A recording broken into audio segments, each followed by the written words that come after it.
کیا فرمائیں گے؟ 5 اگست بھی آنے کا ہے اور کشمیر میں جو برا حال ہے، ہم آپ ہی کی زبانی سننا چاہتے ہیں۔ اعوذ باللہ السمیع العلیم من الشیطان الرجیم، بسم اللہ الرحمن الرحیم۔ وما لكم لا تقاتلون في سبيل الله والمستضعفين من الرجال والنساء والولدان الذين يقولون ربنا أخرجنا من هذه القرية الظالم أهلها واجعل لنا من لدنك وليا واجعل لنا من لدنك نصيرا۔ آمین۔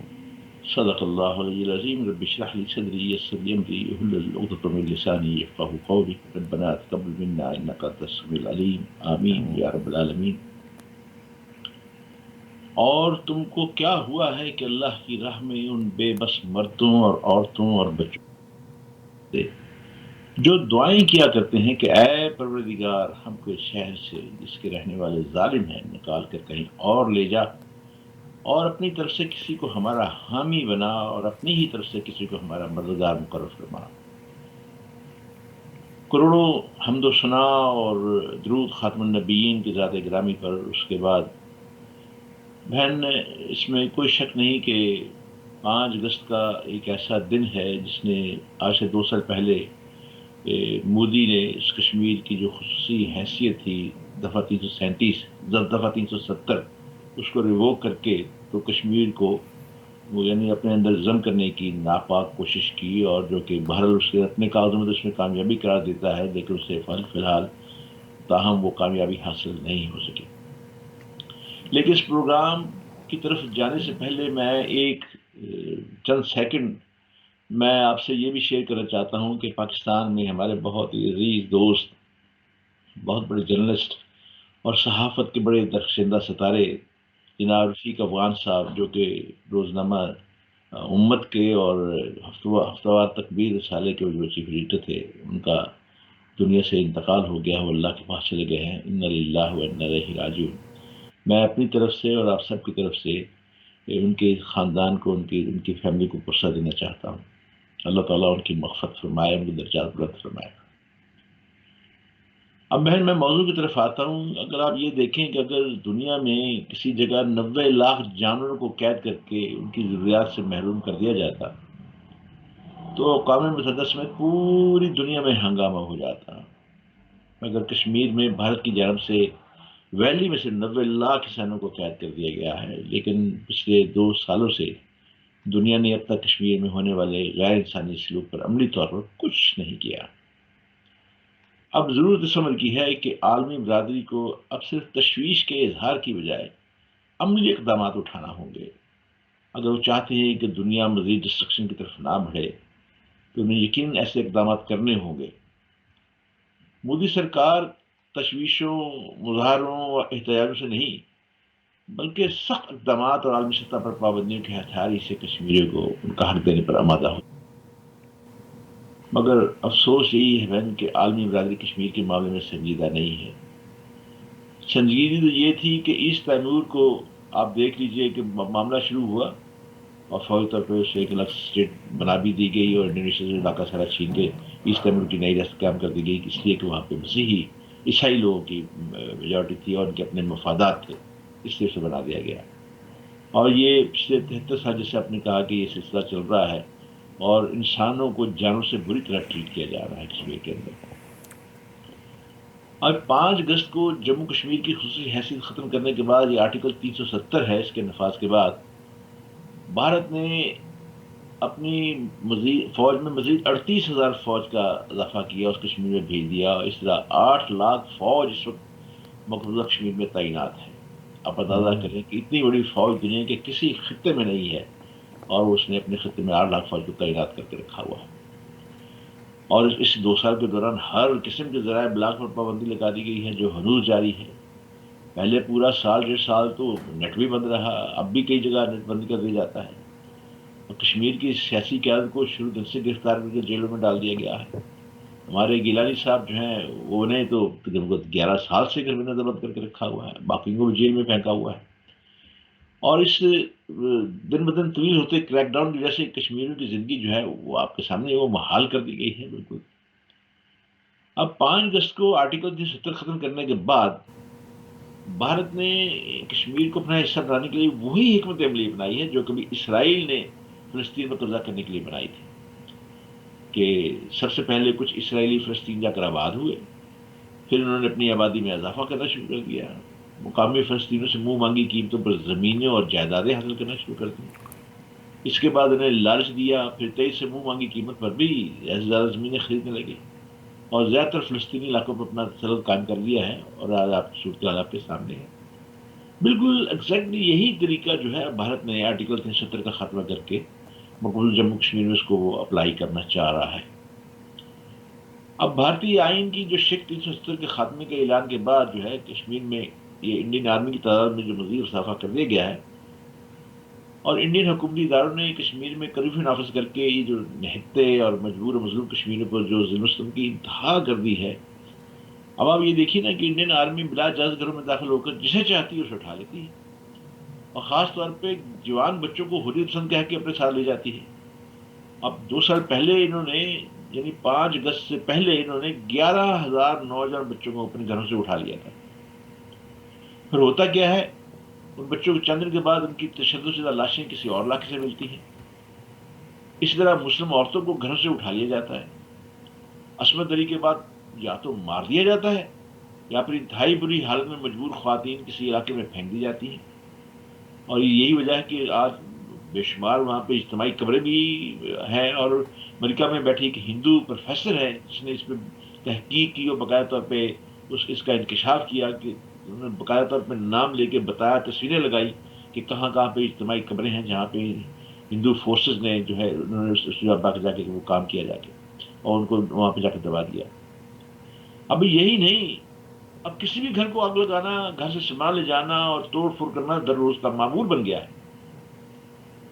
اب بین الاقوامی میڈیا کو اب دیکھیے کشمیر سے دور رکھا جا رہا ہے اس زمانے میں، یعنی مودی حکومت نے فیصلہ کر لیا ہے کہ تحریک حریت کو بندوق کے زور پہ کچل دیا جائے۔ مقبوضہ کشمیر میں اب آپ دیکھیے تحریک آزادی کو نئی جلا بخشنے والے جو شہید برہان وانی ہے، اس کا 8 جولائی کو 5واں یوم شہادت تھا، اس پہ حریت قیادت کی طرف سے مکمل ہڑتال کی کال دی گئی تھی، اور اس کال پر ریلیوں کو روکنے کے لیے ساری وادی کو چھاؤنی میں تبدیل کر دیا گیا۔ یعنی یہاں کے نوجوانوں کا جذبہ آزادی دیکھ کر مودی سرکار جو حواس باختہ ہو گئی کہ ہم نے اتنی پابندی لگائی پھر بھی اتنی تعداد میں بچے جو ہیں، نوجوان جو ہیں، وہ شہید برہان کی بستی میں باہر نکل آئے ہیں۔ حالانکہ اس بستی سے پہلے ہزاروں نوجوانوں کو پکڑ کر انہوں نے حکومت خانوں میں پہنچا دیا گیا تھا۔ جگہ جگہ قابض فوج کے پہرے ابھی تک جاری ہیں، 8 جولائی کے بعد اب تک وہ جاری ہیں۔ اب آج اگست کی 2 تاریخ ہے، اور آج صبح تک وہاں پہ جو وہی سخت پہرے چل رہے ہیں۔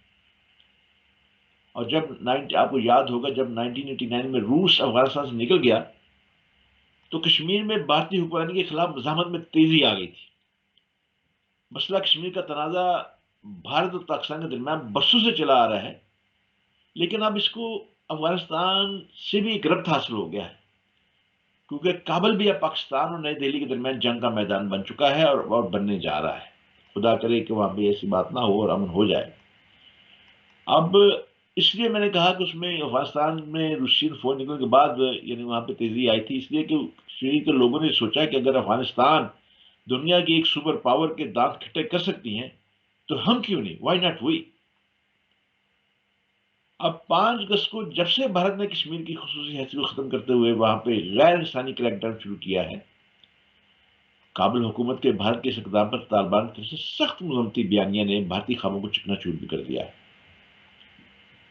اب رہی صحیح کثر جو پچھلے جو چند واقعات نے نکال دی، آپ کے پچھلے پروگرام میں ان واقعات کا میں کھل کے تذکرہ بھی کر چکا ہوں کہ کس طرح انڈیا نے اپنے سفارتکاروں کو نکالنے کی آڑ میں 2 C-130 جہازوں میں 80 ٹن جو ہے گولہ بارود افغان فورسز کو سپلائی کیا، اور امریکی بیسز کو افغان فورسز کے حوالے کرنے کے بعد طالبان پر جو امریکی ڈرون حملہ ہوا اس کی پشت پر بھی بھارتی سرزمین کی طرف سے اشارے مل رہے ہیں۔ اب وہ جو پچھلے پروگرام میں کہا تھا اب اس کی جو ہے تائید بھی آنی شروع ہو گئی ہے۔ اب اس حالات میں بھارت بڑا کافی پریشان ہے، اور مخالف نقطہ نظر نہ صرف بھارت کے مستقبل پر اثر انداز ہو رہا ہے بلکہ وقت کے ساتھ ساتھ خطے میں اس کا تھانے دار بننے کو جو خواب تھا وہ بھی بری طرح چکنا چور ہو رہا ہے، اور اپنے تمام ہمسایوں کی حمایت بھی وہ کھو بیٹھا ہے۔ ابھی آپ نے جو فرمایا ہے کہ اسلامی کونسل کی جو استداد مل رہی ہے، تو یہ کوئی یہ معمول کی بات ہے، ایسی بات نہیں، پاکستان بھی استداد کر چکا ہے اسلامی کونسل کی. اور دراصل کیونکہ انہیں اس خطے میں جو مغرب ہے، امریکہ خاص طور پہ، اس کی راتوں کی نیند اڑی ہوئی ہے سی پیک کے اس پروگرام سے، کیونکہ یہ سی پیک ایک فلیگ شپ پروجیکٹ ہے، اور جس کا جو ہے تعلق بعد میں افغانستان میں امن کے بعد جو ہے رشین کی اسٹیٹ سے بھی جڑ جائے گا، اور اسی گوادر جو ہے اس کا تعلق جو ہے ون روڈ ون بیلٹ کے ساتھ بھی جڑے گا. اور جیسے میں اپنے پروگراموں میں یہ کہہ چکا ہوں، اور عالمی جتنے بھی فنانشل ادارے ہیں وہ بھی یہ کہہ رہے ہیں کہ آئندہ سپر پاور وہ ہوگا جس کے پاس دنیا کی تجارتی منڈیاں ہوں گی. اور تجارتی منڈیوں کے حوالے سے اگر آپ دیکھ لیں کہ اس وقت چین جو ہے اس وقت بھی سر فہرست ہے. جب یہ فلیگ شپ پروجیکٹ مکمل ہو جائے گا، اور اس کے بعد جو ون روڈ ون بیلٹ کے اوپر ہزاروں بلین کی جو سرمایہ کاری ہو رہی ہے، اور جو یورپی یونین کے ساتھ بھی چین کے معاہدے ہو چکے ہیں، اس کے بعد دیکھیے کہ امریکہ جو ہے وہ کہاں کھڑا ہوگا. ادھر 26 جولائی کو، آج سے چند دن پہلے، صوبہ کنٹر میں اور پاکستان کے ضلع چترال کے بارڈر پر تعینات جو افغان فوجیوں نے کمانڈر سمیت پاکستان پناہ لینے کے آپ کو پتا ہے وہ داخل ہو گئے، جن کو طالبان نے گزشتہ کئی دنوں سے سرحد پر واقع جو بریک آؤٹ اور کلاب کی افغان چوکی سپلائی لائن کاٹ کر ان افغان اہلکاروں کی کئی روز سے راشن سمیت مختلف اشیاء کی جو ہے وہ فراہمی روکی ہوئی تھی، جس کی وجہ سے ان جانوں کا خطرہ پیدا ہو گیا، اور وہ پاکستان چترال سرحد سے وہ پاکستان میں داخل ہو گئے، اور انہوں نے پاکستان سے پناہ طلب کر لی. بہرحال پاکستان نے خیر سگالی کا مظاہرہ کرتے ہوئے ان محسوس افغان فوجیوں کی نہ صرف مدد کی، بلکہ پھر انہیں دوبارہ محفوظ راستے سے واپس بھی بھیج دیا گیا. یہ پاکستان کی امن دوست پالیسی کا ایک نتیجہ ہے، وگرنہ پاکستان چاہتا تو آپ سوچ لیجیے کہ خدا نہ خواستہ اگر پاکستان کی فوج کے اتنے لوگ وہاں چلے جاتے خاکم بدن، تو کیا وہ واپس کرتے؟ سوال ہی پیدا نہیں ہوتا. لیکن پاکستان نے باقاعدہ طور پہ ان کو نہ صرف ان کی جانیں بچائیں، بلکہ انہیں گرفتار بھی نہیں کیا، بلکہ انہیں عزت کے ساتھ اور خیر سگالی کے جذبے کے ساتھ سے واپس بھیجا. اب امریکی مدد نے بھارت کے افغانستان کے ساتھ پراسرار تعلقات میں بڑا اہم کردار ادا کیا ہے، جس کا آپ نے اشارہ کیا ہے، جو اسلامی کونسل کے ساتھ کا، یہ بھی سب سے پیچھے، اس سے پیچھے امریکہ ہی چل رہا ہے. اب بھارت افغانستان میں سب سے زیادہ سرمایہ کرنے والے ممالک میں سے بھی ایک ہے. مثلا اس نے کچھ بڑے اہم منصوبے وہاں پہ تعمیر کیے ہیں، سڑکوں اور عمارتوں کی تعمیر اور پارلیمنٹ ہاؤس کی تعمیر میں بھی بھارت پیش رہا ہے. بلکہ میں یہ کہوں کہ بغض معاویہ میں اس نے باقاعدہ گرائے کال پہ ڈیم تعمیر کیا، تاکہ پاکستان کو جانے والا پانی جو ہے اس کو بند کیا جائے. مقصد اس کے پیچھے یہی تھا کہ پاکستان کے سرحدی علاقے جو ہے، جو کے پی کا علاقہ ہے، اس کو جو ہے وہ صحرا بنایا جائے. اب نوجوان افغانیوں کو بھارت کی ثقافت کی طرف مائل کرنے اور افغانستان سے دیر پر مضبوط تعلقات کے لیے بھارت نے بڑے پیمانے پر افغانستان میں انڈین فلموں کو پھیلایا گیا. اس کے انڈین کے طائفے گئے وہاں پہ، ناچ گانے کے طائفے گئے وہاں پہ. اور یہ تو ان کا اب یہ بھی عقدہ کھلا ہے کہ یہ بھارت جو ہے وہ افغانستان کے اندر 100 کے قریب اپنے ثقافتی سینٹر کھولنے جا رہا تھا. میں یہ بھی آپ کو بتاؤں گا کہ آخر افغانستان پہ اس کی مہربانیاں کیوں کو چل رہی تھی. افغان حکومت جو ہے عمومی طور پر بھارتی فوج کو خطے میں ایک توازن قائم رکھنے والی قوت سمجھتی ہے. افغان کی جو حکومت ہے، وہ شرونی کی حکومت ہے، وہ یہ سمجھتی ہے کہ ہم پاکستان کو بلیک میل کرنے کے لیے یا پریشر رکھنے کے لیے انڈیا کے ساتھ ہاتھ بڑھا کے رکھے تو یہ بہترین معاملہ ہوگا ان کے حساب سے. لیکن اس کے برعکس پاکستانی فوج کے افغان طالبان کے ساتھ تعلقات اور پاک افغان سرحد پر ہونے والی جھڑپوں کی وجہ سے افغان عوام میں اس کا بڑا منفی تاثر ہے. اس تمام کارروائی کی پشت پر بھارتی لبی بڑی سرگرم رہی ہے، لیکن اب بھارت کو اس محاذ پر بھی بڑی پسپائی اختیار کرنی پڑ گئی. جیسے میں نے پہلے عرض کیا کہ 5 اگست کو جموں کشمیر کی خصوصی حیثیت ختم کرنے کے بعد آرٹیکل 370 کے نفاذ کے لیے بھارت نے 38,000 فوجی جموں کشمیر میں بھیجے تھے. اس کے بعد ذرائع ابلاغ پر پابندی بھی لگا دی، جو حدود جاری ہے، اور تمام کشمیری جو سیاستدان تھے ان کو قیادت کو گرفتار کر جیلوں میں ڈالا گیا ہے. اور اب یہ دیکھیے کہ اس کریک ڈاؤن کی وجہ سے بھارت کی اپنی معیشت میں بڑا برا اثر پڑ رہا ہے، بڑا معاشی دباؤ اس میں پڑ رہا ہے. اس کا جی ڈی پی ریٹ دیکھ لیں کتنا تیزی سے نیچے آ گیا ہے. ایک تو یہ اس کا معاملہ ہے، دوسرا کورونا نے بھی پیریڈ جو جی اور نیچے آ رہا ہے کورونا اس نے میں بھی اور بھی بہت سارے ریزنز ہیں. بالکل درست فرمایا ہے، کورونا نے بھی بھارت کی معیشت کی حالت بہت پتلی کر دی ہے.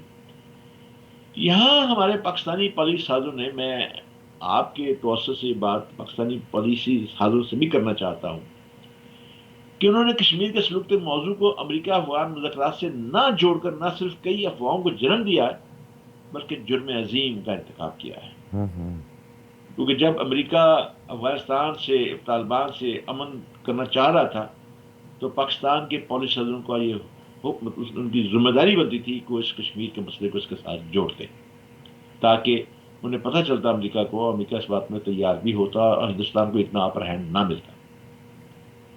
اب امریکہ افغان معاہدے کے بعد کشمیر کارڈ کھیلنے کا بہترین موقع تھا، ہم نے ضائع کر دیا. اگر ہم امریکہ اور مغربی پالیسی ساز بھارت میں دباؤ ڈال کر مسئلہ کشمیر کو اقوام متحدہ کی قرارداد مطابق حل کروایا جا سکتا تھا. یہ ہمارے پاس موقع تھا جو ہم نے گوایا. پھر ایک اور اہم کرنے کی بھی اشد ضرورت ہے. یہ خاص طور پہ دیکھیے، میں اس پروگرام میں جو آپ سے بات کرنا چاہتا ہوں، مجھے یہ بھی پتہ چلا ہے کہ آپ کے اس پروگرام کو پاکستان کے بڑے اہم ادارے بھی دیکھتے ہیں اور مجھے ان کی طرف سے فیڈ بیک بھی ملتی ہے.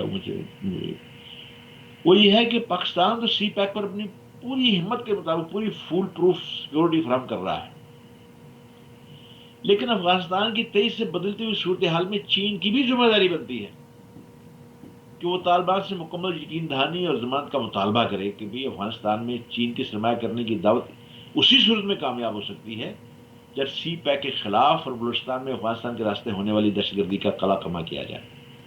کیونکہ پچھلے دنوں چند دن پہلے طالبان کا ایک بڑا ہائی لیول ڈیلیگیشن وہاں پہ گیا ہوا تھا، جس نے چین کے وزیر خارجہ سے ملاقات کی ہے اور انہوں نے چین سے یہ درخواست کی ہے کہ آپ افغانستان میں سرمایہ کاری کریں اور افغانستان کو دوبارہ ایک نیا ملک بنانے میں ہماری مدد کریں. اب اس حال میں چین کی یہ ذمہ داری بنتی ہے کیونکہ ہم تو پاکستان تو آلریڈی سی پیک کو پورا فول پروف سیکورٹی دے رہا ہے. اب یہ جو ہمارے فلیگ شپ پروجیکٹ پہ جو حملے ہو رہے ہیں وہ افغانستان سے ہو رہے ہیں اور اس فلیگ شپ جو انویسٹمنٹ ہے وہ تو چین کی ہے. اب میرے سننے میں یہ آیا ہے کہ چین نے بغیر طور پہ یہ معاملہ اٹھایا ہوگا. یہ میرا ایک گمان ہے کہ چین نے طالبان کے ہائی لیول وفد کی جو چین کے وزیر خارجہ سے ملاقات میں یہ معاملہ ضرور ڈسکس کیا ہوگا کیونکہ یہ بڑا اہم معاملہ ہے. اب آئیے ایک تیسرے اینگل پہ، جو بائیڈن کی انتخابی فتح کے بعد جو ٹرمپ مودی رومانس کی جو لہر ہے، ویو جو ہے وہ ختم ہو گئی ہے، جس کو بحال کرنے کے لیے بھارتی لابی جو ہے وہ اسرائیل کی مدد سے شب روز امریکہ میں سرگرم ہے اور کام کر رہی ہے. ہر روز کے کئی ڈیلیگیشن وہاں پہ جو ہے گھوم پھر رہے ہیں تاکہ وہی حالات جو ہے کھڑے کیے جائیں، پیدا کیے جائیں جو کہ ٹرمپ کے زمانے میں تھے. لیکن آپ یہ دیکھیے کہ ابھی چند دن پہلے امریکی حکومت کے وزیر خارجہ میں انسانی حقوق کی کمیٹی نے بھارت کو دوسری مرتبہ انسانی حقوق کے خلاف ورزی پر متنبع کیا، جس کو اب بھارت کو بڑی خاصی پریشانی اٹھانی پڑ رہی ہے. اب افغان طالبان جو ہے وہ مظلوم کشمیریوں کے حق میں کئی مرتبہ اپنے جذبات کا اظہار کر چکے ہیں. ان کے مطابق تو کشمیریوں کے ساتھ ہمدردی، وہ کہتے ہیں کہ کشمیریوں سے ہمدردی جو ہے ان کا حق ہے، کرنی چاہیے. انہوں نے کہا کہ ہم آزادی حاصل کرنے کے لیے ان کی مدد بھی ضرور کریں گے اور سب کی خواہش ہے کہ افغانستان سے استعمار کی واپسی کے بعد یقیناً کشمیریوں کی مدد اور بھارتی چنگل سے آزاد کروانا ہمارا فرض ہے. یہ میں طالبان کے ایک جو ذمہ دار ہیں ان کا بیان آپ کو سامنے رکھ رہا ہوں. جبکہ اس کے اگینسٹ افغان خفیہ ایجنسی کے ایک سابق سربراہ ہے امر اللہ صالح، جس کا ہم نے پچھلے پروگرام میں بھی ذکر کیا تھا، اس نے بھارت کی حمایت کرتے ہوئے فوری طور پر یہ ٹویٹ کی ہے کہ بھارت کو یہ حق حاصل ہے کہ وہ کشمیر کی خصوصی حیثیت کو تبدیل کرے. اب کیونکہ جب آپ کو پتا ہے کہ جب دیے میں تیل ختم ہوتا ہے تو پھڑ پھڑاتا ہے اور لا اس کی بڑھتی ہے، تو یہی حال ان لوگوں کا ہو رہا ہے. انہوں نے پاکستان میں بھی الزام لگایا ہے کہ جی وہاں پہ مدارس میں دہشت گرد تیار ہوتے ہیں جو افغانی کو صرف اس لیے قتل کر دیتے ہیں کہ وہ بھارت مخالف نہیں ہے. بڑی جھوٹی بات کی انہوں نے، اس پہ کسی نے یقین بھی نہیں کیا، جبکہ آپ کو پتا ہے حقیقت اس کے بالکل برعکس ہے. بھارت جو ہے وہ پاکستان میں دہشت گردی کے لیے افغانستان سرزمین استعمال کر رہا ہے اور اس کے ہم نے تمام دنیا کو باقاعدہ طور پہ ڈوزیر شواہد کے ساتھ جو ہے وہ فراہم کیے. اب افغانستان کے سیاستدانوں میں ہر قسم کی رائے رکھنے والے لوگ جو ہے موجود ہیں. اچھا کچھ تو غیر جانبدار رہتے ہیں، نان الائنڈ ہیں، اور کچھ اپنے مفادات کی خاطر جو ہے پاکستان سے دشمنی میں بھارت کی حمایت کرتے ہیں. لیکن حال ہی میں جو وزیر عمران خان کے ساتھ جو افغان صحافیوں کے ساتھ ہونے والی گفتگو میں اس بات کا اندازہ لگانا مشکل نہیں ہوگا. آپ کو پتا ہے پچھلے دنوں کہ افغان ڈیلیگیشن آ کے ملا صحافیوں کا بھی، عام لوگوں کا بھی. آپ نے دیکھا کہ اس سوالوں سے پتہ چل رہا ہے کہ رائے اب تیزی سے وہاں بھی بدل رہی ہے. یعنی خانہ جنگ کے حوالے سے وہ اپنے تجربات کا اظہار کر رہے ہیں اور اسی تناظر میں وہ کشمیر کے بدترین حالات کا ادراک رکھتے ہیں. باقاعدہ تذکرہ کیا کشمیر کے بارے میں. بہت شکریہ سمیع اللہ ملک صاحب. ہمارا بریک کا بھی ٹائم ہوا چاہتا ہے، ہم اگر ایک بریک لینے کہنے دیجیے اس کے بعد پھر آپ بریک کو چل جائیں گے، کیونکہ اس سے جو لنک ہے وہ یہ ہے کہ افغانیوں کی کشمیر کے ساتھ جو ہمدردی اس وجہ سے بھی ہے بہن کہ وہ جنگ کے 40 سالوں سے وہ جنگ کے دوران ظلم و جبر کے حالات کا طویل مدت تک سامنا کر رہے ہیں، اور اب افغانستان میں اس جنگ کے ظلم و ستم سہنے کے بعد، ان کے اثرات کے بعد، وہاں کی عوام جو اچھی خاصی تعداد جو ہے وہ بھی کشمیر سے ہمدردی رکھتی ہے، لیکن افغانستان میں اشرافی بھی بھارت سے اپنے تعلقات پر اب نظر ثانی کر رہی ہے، جس کو بھارت کو بڑی تکلیف پہنچ رہی ہے۔ بہت شکریہ، آپ نے بہت ساری باتیں کی، اور میں ظاہر آپ کا تجربہ اس کا کوئی توڑ نہیں ہے، مگر مجھ جیسا جو طالب علم ہے، ایک تو آپ نے کہا کہ انڈیا نے طائفے بھیجوائے افغانستان میں ناچ گانے کے لحاظ سے۔ آج کل ناچ گانے کی ترویج تو کوئی مشکل کام ہے ہی نہیں، ریڈیو ٹیلی ویژن ہے، اور قوم کو خراب کرنے کے لیے ان کی ینگ جنریشن کو ان کی مرضی کا مواد جو ہے انٹرنیٹ کے تھرو پرووائڈ کیا جاتا ہے۔ نمبر دو، آپ نے کہا کہ پاکستان میں مختلف جگہوں پہ جب سی پیک کے حوالے سے یہ اٹیکس ہو رہے ہیں تو افغانستان سے ہو رہے ہیں۔ اگین کوئی بھی ملک اگر کسی دوسرے ملک کو انسٹیبل کرنا چاہتا ہے تو نام کسی اور کا استعمال ہوتا ہے، پیسہ کسی اور کا ہوتا ہے، کام کرنے والے کوئی اور ہوتے ہیں۔ اللہ کرے کہ پاکستان میں اگر یہ غربت کا المیہ ختم ہو جائے تو شاید لوگ پیڈ سروسز اس قسم کی نہ دیں اور اپنوں کو نقصان نہ پہنچائیں۔ اللہ تعالیٰ پاکستان کا حامی و ناصر رہے۔ جہاں تک رہا آپ نے ابھی جو ناچ گانے کی بات کی، ابھی ریسنٹلی میں یہاں پہ گو کہ اس سے متعلق تو نہیں ہے، اب پاکستان میں اسلامی جمہوریہ پاکستان آپ کہتے ہیں، بچوں کو تھوڑی سی دیں فریڈم۔ ابھی کل ہی ایک ویڈیو شوٹ ہوئی ہے، کل یا پرسوں میں، قائد اعظم کی تصویر کے سامنے، اور اس طرح کے لوگ موجود ہیں وہاں پہ، اور آئی واز تھنکنگ کہ یہ جو تصویر ہے یہ پاکستان میں کھینچی گئی ہے۔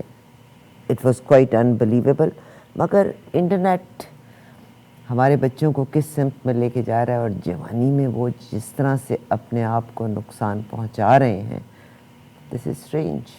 اینی ویز، ایک بریک، اور بریک کے بعد واپس آتے ہیں۔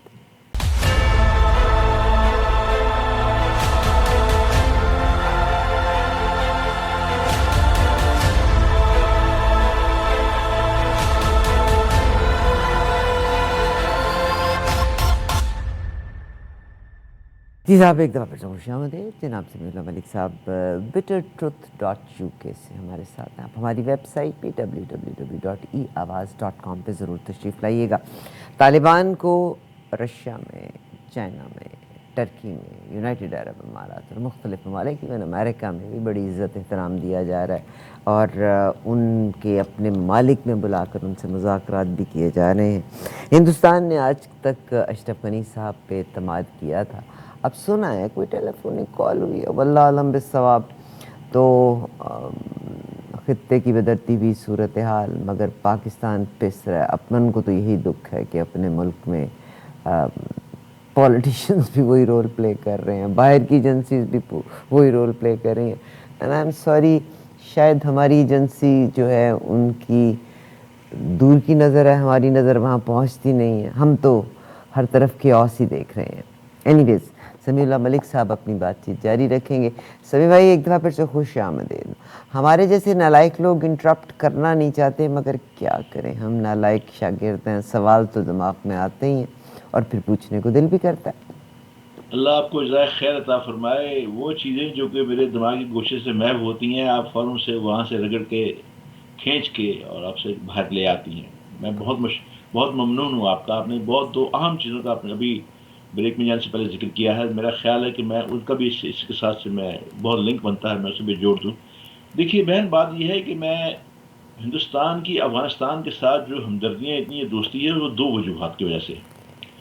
میں اگر آپ یوٹیوب پہ جائیں تو وہاں آپ کو واجپئی کا ایک بہت اسپیچ ملے گی، واجپئی جو کہ اسی بی جے پی کے، جو مودی کے بھی استادوں میں شامل ہوتے ہیں۔ انہوں نے کہا جب میں افغانستان میں گیا تو میں نے جا کے وہاں مجھ سے پوچھا کہ بھی محمود غزنوی کی مجھے غزنی میں لے کے جاؤ، کیوں جانا غزنی میں اس محمود غزنوی کی قبر دیکھنا چاہتا ہوں۔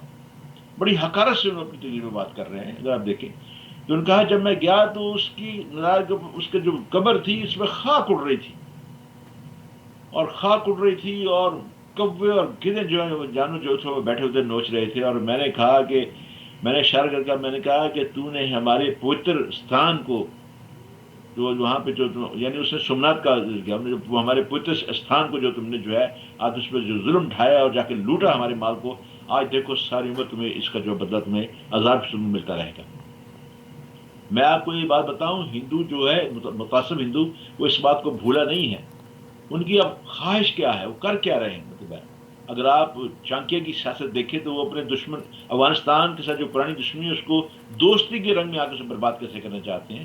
وہ یہ جو 100 سینٹر کھولنا چاہ رہے تھے افغانستان کے اندر، اس میں فحاشی کا سلسلہ وہ شروع کرنا چاہتے تھے، اور دیکھیے ابھی انہوں نے اس سلسلے میں پچھلے کئی سالوں میں باقاعدہ طور پہ جو انہوں نے اپنے طائفے بھیجے وہاں پہ تقریباً ننگے رقص کیے گئے۔ دراصل وہ خود بھی، امریکہ بھی یہ چاہتا ہے کہ یہ افغان قوم کو جو کہ لڑنے میں جو کہ زیور کو اپنا اسلحہ سمجھتی ہے، اس کو اس طرف لگا دیا جائے کہ تاکہ یہ جنگ کے قابل نہ رہے۔ اب آپ یہ دیکھیے، افغانستان وہ ملک ہے جو کہ جس نے ایک صدی میں 3 بڑی طاقتوں، سپر پاوروں کا قبرستان بنایا ہے۔ سب سے پہلے برطانیہ جو کہ سپر پاور تھی، اس کا قبرستان وہاں پہ بنا۔ برطانیہ خود اپنی تاریخ دیکھ لیجیے، خود اپنی تاریخ میں اس بات کو تسلیم کرتے ہیں، اور چرچل کی بایوگرافی میں دیکھ لیجیے چرچل نے کس طرح ان کا اعتراف کیا ہے۔ اس کے بعد آپ دیکھیے روس کا انہوں نے قبرستان بنایا، اس کو بھی آپ پڑھ لیجیے۔ اب امریکہ کو قبرستان بنا ہوا ہے۔ امریکہ اس وقت جو ہے وہاں پہ $50 بلین کا جو ہے سکریپ چھوڑ کے جا رہا ہے اسلحے کا، جو کہ اٹھا نہیں سکتا، $50 بلین کا وہاں پہ۔ اور وہ چاہتے ہیں کہ آئندہ تاکہ دیر پا جو ان کی جو پالیسیز ہوتی ہیں، تاکہ افغان قوم کو جو ہے اس طرح جو ہے ختم کر دیا جائے، انہیں نشوں میں لگا دیا جائے، جس طرح چین کی سے نکالنے سے پہلے چین کی ساری حکومت کو افیون پہ لگا دیا گیا تھا۔ پروگرام تو ان کا یہ ہے جس کے آپ نے اشارہ کیا۔ اور ایک جو تصویر آپ نے ذکر کیا ہے پاکستان کے اندر، واقعی اس کے اوپر آپ نے بڑی برقت آواز اٹھائی ہے، اور میں خود بھی اس کے اوپر میں نے آواز اٹھائی ہے کہ وہ قائد اعظم کی تصویر کے یہ باقاعدہ طور پہ ایک سازش چل رہی ہے، اور کر رہے ہیں یہ لوگ باقاعدہ طور پہ۔ آپ دیکھیے اسلام آباد میں کئی اور مقام ہیں، یہ کیا وجہ ہے کہ وہ اس پہاڑی پہ گیا جس کے پیچھے قائد اعظم کی ایک تصویر تھی اور اس کے فیت بھی لکھا ہوا تھا؟ یہ ہمارے سفید میں حملہ کیا گیا ہے، اس طرح جو کیا گیا ہے، اور اس میں میرا خیال ہے کہ اب ان کو ہماری جو وہاں پہ جو لوگ بیٹھے ہیں ان کو اس بات کی شرم آنی چاہیے کہ یہ کیا ہو رہا ہے ہمارے پاکستان کے اندر۔ اس کو کون سے ایسے لوگ ہیں جو کہ باقاعدہ طور پہ ان چیزوں کو اچھال رہے ہیں اور تصویریں لے کے دنیا کے سامنے جو ہے وہ پیش کرتے ہیں کہ وہ پاکستان کو کوئی حملہ اس طرح ہو رہے ہیں۔ اب آئیے، میں جس پروگرام ہم جو کر رہے تھے میں اس میں اس کی طرف میں آپ کو لیے چلتا ہوں۔ اب دیکھیے افغان قوم کے جو اب جو عوام ہیں عام طور پر، وہ ماضی کے ہر سال کے جنگی تجربے کی وجہ سے اب زیادہ باریک بینی سے دیکھتے ہیں۔ انہیں جنگ نے بہت کچھ سکھایا ہے، بربادی نے بہت کچھ سکھایا ہے۔ اب کشمیر کے حال میں وہ اپنا ماضی دیکھ رہے ہیں۔ افغان کینیڈین کارکن سوریا سہر جو افغان مہاجرین اور پناہ گزینوں کے لیے کام کرتی ہے، ان کے مطابق جو ہے افغان کشمیریوں کی جدوجہد کے بہت بڑے حامی ہیں۔ وہ یہ کہہ رہی ہیں اپنے اس کا میں ایک دیکھ رہا تھا ان کا پروگرام، لیکن وہ یہ بات بھی سمجھتے ہیں کہ بھارت میں انسانی حقوق کی خلاف ورزی جو ہے وہ عروج پر ہے۔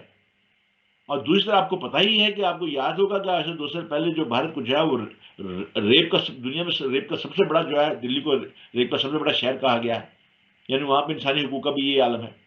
اور بھارت کی جو دوہری پالیسی وجہ سے مسلمانوں پر نہ صرف اندرون ملک یعنی بھارت میں زندگی مشکل کر دی گئی ہے، بلکہ کشمیر میں تو مسلمانوں کا قتل عام جاری ہے، اب بھی جاری ہے، اور آپ سامنے آ بھی رہا ہے سوشل میڈیا کے ذریعے سے۔ افغان جو ہے بڑی باریک بینی سے مودی کی کشمیر پالیسی کا جائزہ لے رہے ہیں، اور نئی دہلی کو یہ حقیقت یاد رکھنی چاہیے کہ افغان اس وقت مودی کی کشمیر پالیسی کو دیکھتے ہوئے اپنی رائے جو ہے وہ مظلوم کشمیریوں کے حق میں بنا چکے ہیں۔ اگر انہیں کوئی شک ہے تو وہ اپنے اخبارات، خود اپنے ملک کے اخبارات پڑھ لیں، اپنا اخبار ہندو پڑھ لیں، پرتاپ پڑھ لیں، انڈین ایکسپریس پڑھ لیں، این ڈی ٹی وی پہ پروگرام دیکھ لیں، وہی بھی ان کی آنکھیں کھول دینے کے لیے کافی ہوگا۔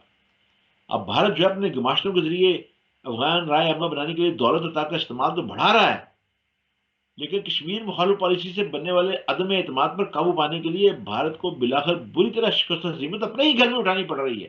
اپنا ہی میڈیا جس کو اس نے خرید کے رکھا ہوا ہے وہی لان ملامت کر رہا ہے۔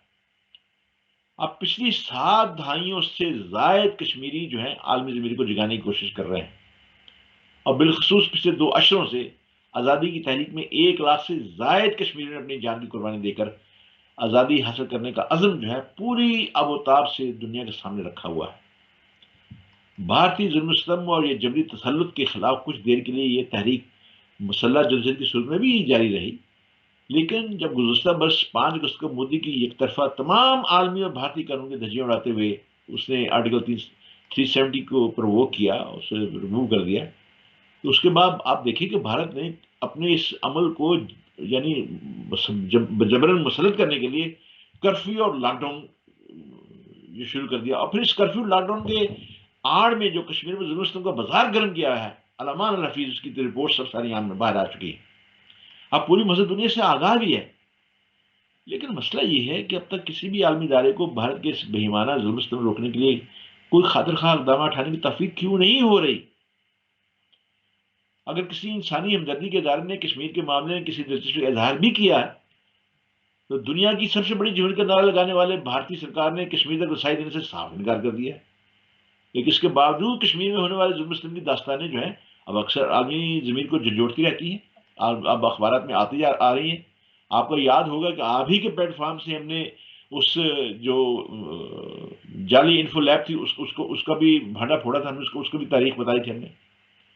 اب 10 برس قبل میں آپ کو اب جو چیز بتانا چاہتا ہوں، اس سے جو لنک ہے بہت زیادہ، آج سے 10 برس پہلے بعض مشروط پابندیوں کے ساتھ بھارت نے یورپی یونین کے ایک وفد کو بھولے سے کشمیر جانے کی اجازت دے دی، اور اس وفد نے بڑے اپنے محدود لمیٹڈ ٹائم میں بے شمار پابندیوں کے باوجود 70 صفحات پر مشتمل ایک چشم کشا رپورٹ مرتب کی، اور اس کا حاصل ایک جملہ یہ بھی تھا کہ کشمیر دنیا کی خوبصورت ترین وادی کو بدترین جیل بنا دیا گیا ہے۔ یعنی 18 سے 24 مئی تک ایمنسٹی انٹرنیشنل کے 4 رکنی وفد نے بکرم جیت باترا کی سربراہی میں وادی کے سیاسی، غیر سیاسی اور سول سوسائٹی کے کئی افراد سے ملاقاتیں کرنے کے علاوہ کئی دوسرے آزاد ذرائع سے بھی معلومات حاصل کر کے اس رپورٹ کے باضابطہ اجرا کے لیے 2 بار سری نگر کا دورہ کیا، اور اپنی پریس کانفرنس میں اس رپورٹ کو ایک کتابی شکل میں کشمیری عوام اور ذرائع ابلاغ کے نمائندوں کے سامنے پیش بھی کر دیا۔ اب وہاں حریت کانفرنس کے دونوں دھڑوں کے لیڈروں نے، جناب سید علی گیلانی، میر وائز عمر فاروق کے علاوہ دیگر کشمیری لیڈروں نے، شبیر احمد شاہ بھی شامل ہیں، لبریشن فرنٹ کے ملک یاسین ہے، نعیم خان ہے، اس سب نے اس رپورٹ کا بڑا زبردست خیر مقدم کرتے ہوئے عالمی برادری کو اس کا نوٹس لینے کی اپیل کی تھی۔ اس رپورٹ کے حقائق کو آج تک کوئی بھی جھٹلانے کی ہمت نہیں کر سکا میری بہن۔ اس 70 صفحات کی رپورٹ میں کشمیریوں کی حال زار کا جو نوحہ بیان کیا گیا ہے، اس میں سر فہرست پبلک سیفٹی ایکٹ، جسے ظالمانہ قانون کا ہدف تنقید بنایا گیا ہے، جس کو خود بھارتی سپریم کورٹ کالا قانون قرار دے چکی ہے، ان کی اپنی سپریم کورٹ۔ اس رپورٹ میں بھارتی حکومت کے ساتھ عدلیہ کو بھی برابر کا قصوروار اور شریک مجرم قرار دیا گیا ہے۔ انہی ظالمانہ قوانین کی بنا پر آج تک مودی سرکار عدلیہ کے کسی بھی فیصلے اور کسی بھی حکم کو نہ صرف نظر انداز کر دیتی ہے، بلکہ بعض معاملات میں عدلیہ کے فیصلوں کی کھلم کھلا دھجیاں بھی اڑائی جاتی ہیں، اور کئی مقدمات میں عدلیہ کو ناکامی کا سامنا کرنا پڑتا ہے۔ یہ ہے دنیا کی بڑی جمہوریت کا نعرہ لگانا جو ریاست ہے۔ نہ کیا نعرہ لگانے سے یہ جو چہرے پہ لگے دھبے داغ دھبے دھل جائیں گے، ان کے جرائم معاف ہو جائیں گے؟ مطلب اب زمینی حقائق تو یہ ہے کہ آج بھی سیکیورٹی اور انٹیلیجنس ادارے جو اور پولیس خود کو قانون سے بالاتر سمجھتے ہوئے عدلیہ کے فیصلے کی کوئی پرواہ نہیں کرتی۔ ان کے جاری مظالم کو روکنے والا کوئی ایسا آنی ہاتھ سرے سے موجود ہی نہیں ہے جو ان کو کشمیری عوام پر غیر قانونی ظلم و ستم رکھنے سے روک سکے۔ اب پبلک سیفٹی ایکٹ جو کہ بین الاقوامی قانون کی صریح خلاف ورزی ہے، اور خود بھارت کی اعلیٰ عدالتیں بھی اس کو کالا قانون قرار دے چکی ہیں، لیکن اس کے باوجود اس قانون کا بے ہنگم استعمال ہو رہا ہے۔ آپ مجھے یہ بتائیے کہ دنیا کا کوئی قانون معصوم بچوں پر ظلم و ستم رکھنے کی اجازت نہیں دیتا، لیکن کشمیر میں ہزاروں نابالغ بچے اس کالے قانون کے تحت نظر بند ہیں۔ آپ کو پتا نہیں کہ وہاں پہ جو چھڑول بندوقوں سے کئی پاکستانی کشمیری بچوں کے جو ہے ان کی آنکھوں کو نابینا کر دیا گیا ہے۔ ایمنسٹی انٹرنیشنل اور دوسری جو حقوق انسانی کی ہیں تنظیمیں ہیں، انہوں نے اپنی اس رپورٹ میں بڑی وضاحت کے ساتھ اس کی تصدیق کی ہے کہ اس کالے قانون کے نام پر لاقانونیت کا بازار انڈیا نے گرم کر رکھا ہے، خاص طور پہ مودی سرکار نے۔ اور اس رپورٹ میں 2003 سے لے کر 2017 تک کے ان مقدمات کا بھی جائزہ لیا گیا تھا جو اس کالے قوانین کے تحت درج کیے گئے۔ اب اس تحقیق سے، موجودہ تحقیق سے یہ بھی پتہ چلا ہے کہ پبلک سیفٹی ایکٹ کے ظالمانہ قانون کے تحت انسانی حقوق کی زبردست پامالی کی جا رہی ہے، اور اس عرصے میں اس وحشیانہ قانون کے تحت 8,000 سے زائد لوگوں کو اس وقت قید کیا گیا ہے، جن کا انہوں نے نام دے رکھا ہے خود حکومت نے۔ جو غائب ہیں ان کا تو پتہ ہی نہیں ہے، اور صرف جنوری سے لے کے 31 دسمبر تک 2010 کے آخر تک 322 افراد کو گرفتار کر کے بے پناہ اذیتوں سے دوچار کے جان سے مار دیا گیا۔ اب اس رپورٹ میں مزید یہ انکشاف بھی کیا گیا ہے کہ اس انسانی سوز قانون کے تحت جن افراد کو گرفتار کیا گیا ہے انہیں نہ تو فوری طور پر گرفتاری کی وجوہات سے آگاہ کیا جاتا ہے، نہ ہی ان کو اپنی صفائی کے لیے کسی قانونی امداد کی صورت فراہم کی اجازت ہے۔ عجیب قانون ہے، آپ گرفتار کرتے ہیں تو ان کو اپنی صفائی دینے کے لیے بھی کسی وکیل کو اس کی اجازت نہیں دی جاتی۔ یعنی یہ تو بہت ظالمانہ قوانین جو کر رکھے ہیں، کسی ملک میں یہ روا نہیں رکھے جاتے۔ اور ایک طرف تو ریاست کے عسکری ادارے اس بات کا اعتراف کرتے ہیں کہ جب وادی میں کوئی جنگجو سرگرم نہیں رہا، اور دوسری طرف 5 اگست کے جارحانہ عمل کے بعد جو ہے پہلے سے موجود 10 لاکھ فوج کے علاوہ مزید سیکورٹی اور انٹیلیجنس اداروں کی برمار کر دی گئی ہے، اور کرفیو لاک ڈاؤن کے آڑ میں کشمیری مرد و زن اور بچوں کو دنیا کی اس خوبصورت جیل میں ہراساں کرنے کا کام جاری رکھا ہوا ہے۔ جیسے میں نے پہلے کہا، آپ کو بتایا میں نے کس طرح کے ظلم و ستم وہاں پہ ڈھائے جا رہے ہیں۔ یہ جو ظلم و ستم ہے یہ خود بھارت کے اخبارات بھی چیخ اٹھے ہیں اس بات کے اوپر، جو کہ مودی کے سخت غلام بھی ہیں۔ اب اس قانون کے تحت جہاں آزادی پسند قیادت کی پہلی اور دوسری صف کے رہنماؤں کو جیل میں رکھ کر ان کی آواز کو دبانے کے لیے استعمال کیا جا رہا ہے، وہاں مجبور و مخور بوڑھے مرد و زن اور بچے بھی اس قانون کی دسترس سے محفوظ نہیں ہیں۔ میری بہن، اپنے بنیادی انسانی حقوق کا مطالبہ کرنے والے کشمیریوں کو ان کے گھروں سے اغوا کر کے اسی غیر قانونی قانون کے تحت انتقام کا نشانہ بنایا جا رہا ہے۔ اس رپورٹ میں دنیا کی سب سے بڑی جمہوریت کا دم بننے والی بھارتی سرکار کے چہرے سے یہ نقاب بھی اٹھایا گیا کہ کشمیر میں حکومتی ادارے پبلک سیفٹی ایکٹ کے تحت گرفتار افراد کو عدالت میں مجرم ثابت کرنے اور انہیں سزا دلانے کے بجائے ان بے گناہ افراد کو جیلوں میں بند رکھنے میں زیادہ دلچسپی رکھتے ہیں، اور ان مبینہ قوانین کے تحت متوازی ظالمانہ فوجداری نظام چلایا جا رہا ہے۔ آپ نہیں جانتی کہ آسیہ اندرابی کا کیا حال کیا جا رہا ہے؟ آسیہ اندرابی کو اور ان کے دو جو سیکرٹریز ہیں فہمیدہ اور نسیم کو، ان کو پہلے تہاڑ جیل میں رکھا گیا، جو کہ ساری دنیا کی بدنام ترین جیلوں میں ایک جیل ہے۔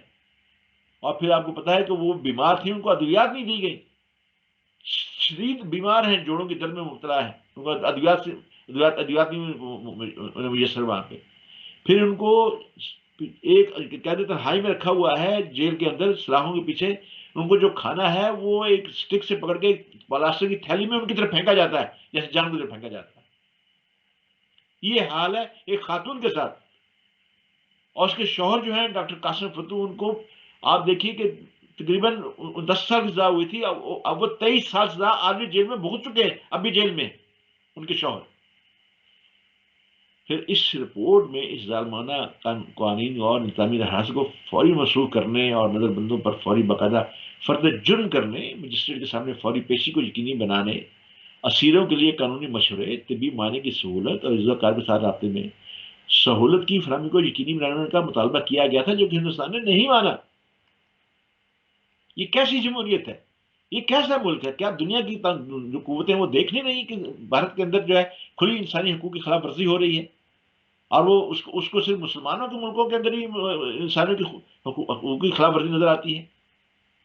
اب اس رپورٹ میں کئی اور سفارشات کو بھی شامل کیا گیا تھا، جس میں بھارتی حکومت سے مطالبہ کیا گیا تھا کہ وہ انٹرنیشنل قوانین کے تحت اقوام متحدہ کے خصوصی اداروں کی رسائی کو بھی یقینی بنایا جائے، اور انسانی حقوق کے بین الاقوامی اداروں کی رپورٹس برائے ایزا رسانی اور ورکنگ گروپ برائے غیر قانونی گرفتاری کی سفارشات کا بھی فوری جائزہ لیا جائے۔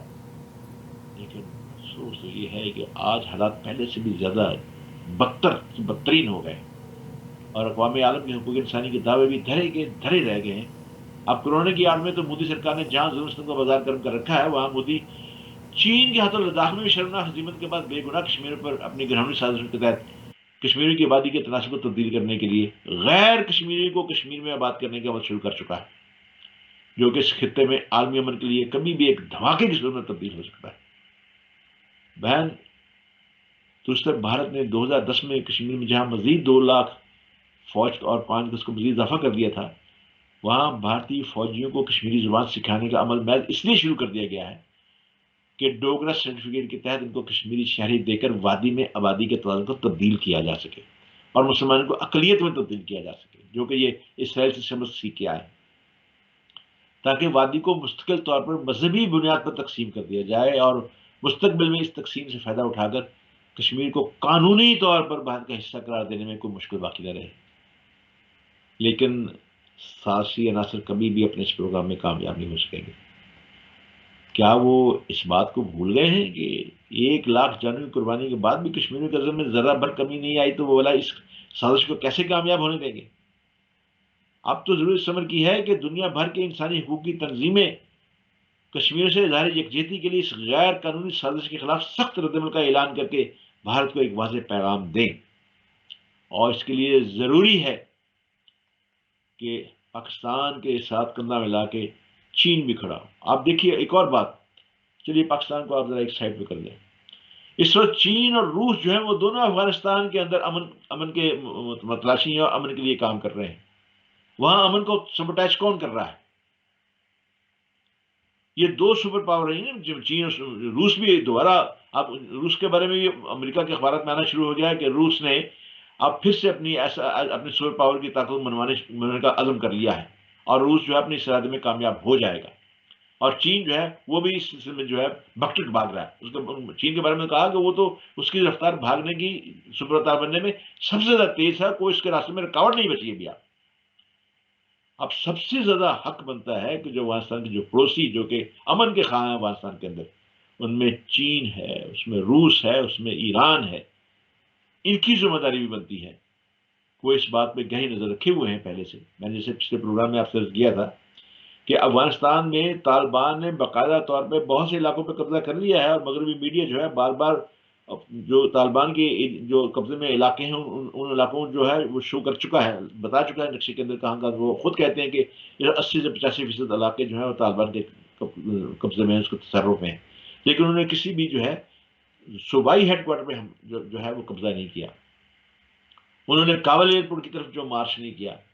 انہوں نے کابل کے جنوبی حصے کو تبھی کیپچر کیا جب ان پہ حملہ کیا گیا، وگرنہ وہ کابل کو حصار میں لے کے باہر بیٹھے ہوئے تھے.